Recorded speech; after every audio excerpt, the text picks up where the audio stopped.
Hello student, तो next topic है देखो capacity of A parallel plate capacitor with conducting slab. इसमें देखो हमारे पास एक कैपेसिटर है, ठीक है, plate 1 and this is plate 2, ठीक है। दोनों प्लेट्स का जो एरिया है वो कितना लेना है, capital A. Consider a parallel plate capacitor with plate distance D. Plates के बीच में जो डिस्टेंस है वो हमने देखो स्मॉल डी ले रखी है, ओके। और thickness T is the thickness of a conducting slab. क्या रखना है, देखो इस दोनों प्लेट्स के बीच में एक कंडक्टिंग स्लैब हमने रखनी है जिसकी थिकनेस क्या है, टी। ये is the area of each plate. तीनों प्लेट्स का एरिया जो है ए है, क्लियर। अब देखो कंडक्टिंग स्लैब रखने के बाद क्या होता है, पहले जब वैक्यूम था तो कैपेसिटी सी, ठीक है, जो हमें पता है epsilon not a by D होती है। लेकिन प्लेट रखने के बाद क्या होगा, यहाँ पे जो है कैपेसिटी पे अफेक्ट पड़ेगा, ये बात या तो वो इंक्रीज़ होगी या डिक्रीज़ होगी, ठीक है। तो वही हमें यहाँ पे फाइंड आउट करना है कि कैपेसिटी पे क्या अफेक्ट पड़ने वाला है। तो देखो जब कंडक्टिंग स्लैब को इसके अंदर रखेंगे तो इलेक्ट्रॉन्स जो है स्लैब के अंदर के इलेक्ट्रॉन फ्लो करेंगे, ठीक है, नेगेटिव प्लेट की तरफ से पॉजिटिव की तरफ आएंगे, ओके।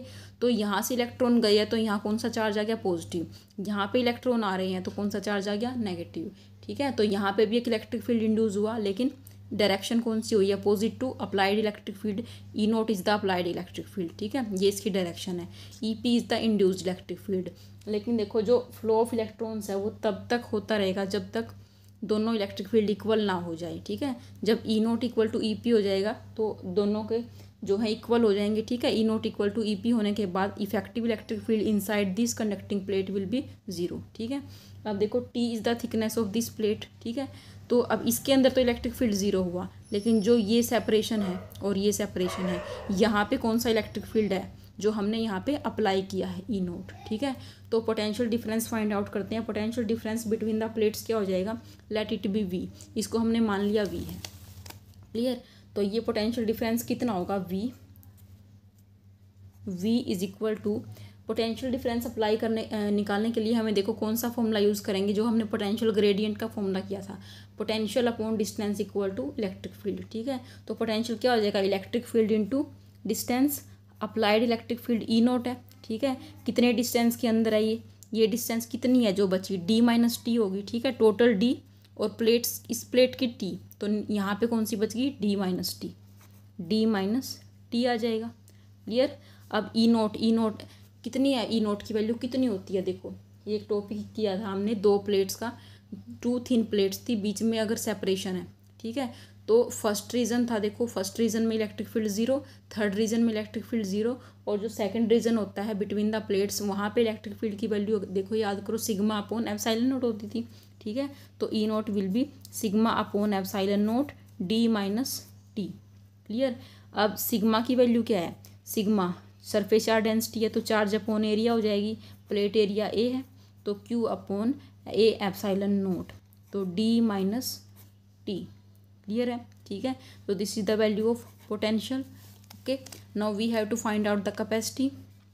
कैपेसिटी का formula Q equal to C V क्या होता है Q equal to C V, clear,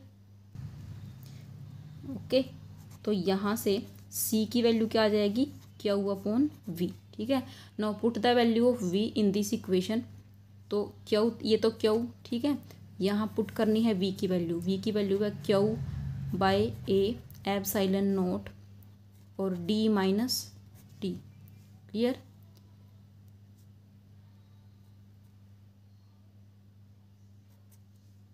अब ये जो ए एप्सिलॉन नोट है ये ऊपर चला जाएगा, ठीक है, Q A epsilon naught upon Q D minus T, clear. Q से क्यू कैंसिल, तो कैपेसिटी कितनी आ गई, ए epsilon naught divide by D minus T.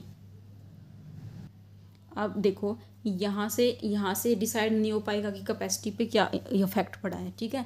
तो कैसे डिसाइड होगा, देखो यहाँ से डी कॉमन लेना है, डी को कॉमन लो तो यहाँ बचेगा 1 और इधर बचेगा T minus D, clear.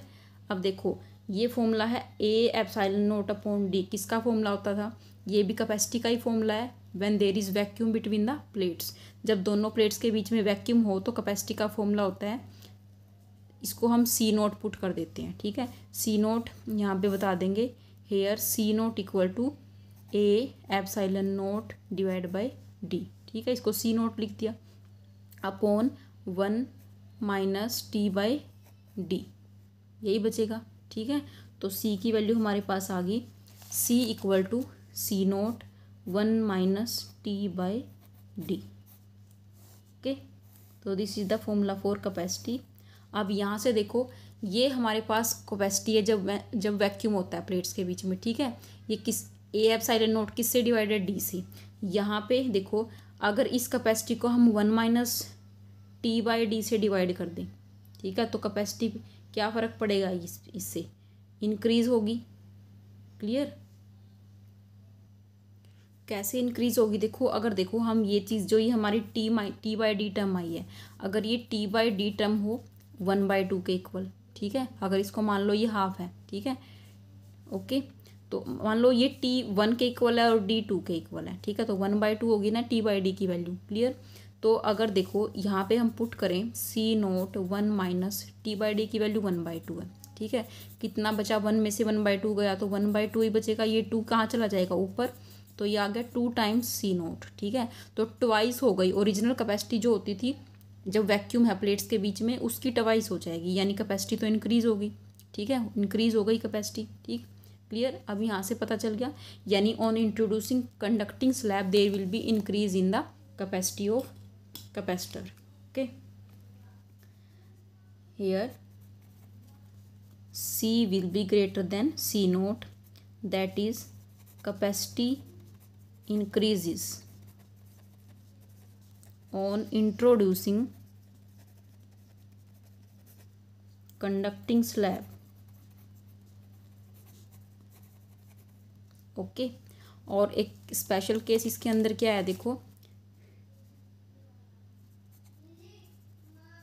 When T equal to D, अगर टी थिकनेस जो प्लेट हमने ली है, इंट्रोड्यूस करने वाली प्लेट जो हमने ली है, अगर उसकी जो थिकनेस है वो डी के इक्वल हो जाए, तो देखो अगर ये डी के इक्वल हो जाएगी तो सी पे क्या इफेक्ट पड़ेगा, तो देखो सी हो जाएगा C upon C naught 1 minus T और डी इक्वल हो जाए तो 1 टी बाई डी क्या हो जाएगा 1, ठीक है, 1 माइनस 1 क्या हो जाएगा 0, समथिंग अपॉन 0 क्या होगा इनफाइनाइट। ओके, तो कैपेसिटेंस जो है बहुत ज़्यादा इंक्रीज हो जाएगा, इनफाइनाइट हो जाएगा।